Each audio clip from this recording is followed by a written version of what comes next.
Hi, today's June 29th. My name is Cassandre Xavier, and this is my daily blog of progress, not perfection. I had 2 meals today. Neither of them was raw, and I almost didn't post in part for that reason. And then I realized that I'm called to post daily, so I will really try to do that. Even though neither of my meals were all raw, I still think I did kind of okay with food in that I didn't eat as much as I usually do for my dinner. I ordered a certain amount of food and a certain amount of dessert, and I left a significant amount of both because I just didn't feel like eating them. And I think that was because I allowed myself to order exactly what I want.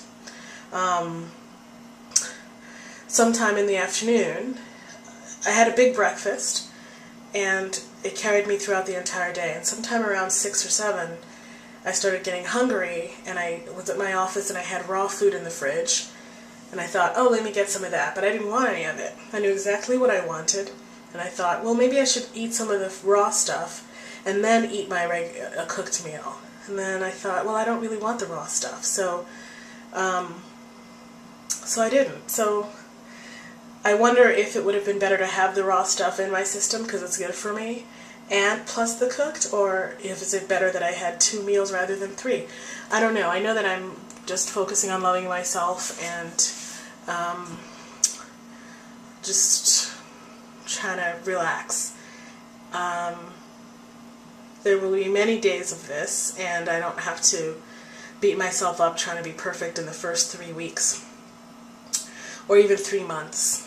So that happened, and so far as emotions and stuff, I guess I went through a breakup this weekend, very fresh, just 2 days ago, which included me moving out of where I had been living for 7 months, a very comfortable, beautiful home in the suburbs, and to come back to where I had moved from.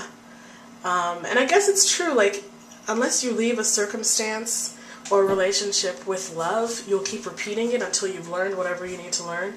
And if you haven't released it in love, you haven't released it well, and so it'll come back until you get that. So I'm back where I was before, where I wasn't happy before.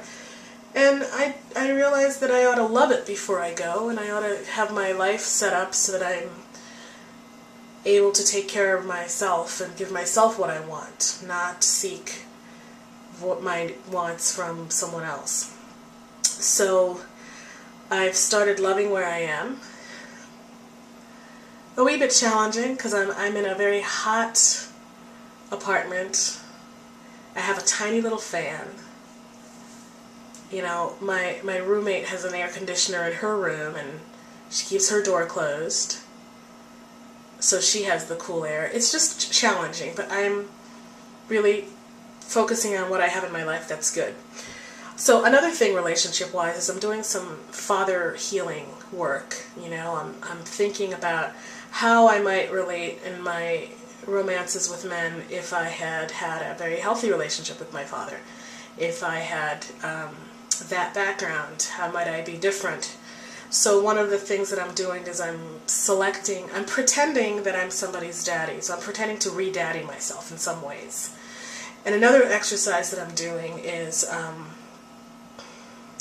creating father figures in my life, or using the father figures that are in my life, like activating them. And I'm also thinking of myself as another girl sometimes. So I'm trying to remember now when I'm in a certain situation, I'm going to ask myself, would I want my daughter to do this if I were a dad? So with the last guy I just was with, I was walking home asking myself, would I approve of him for my daughter?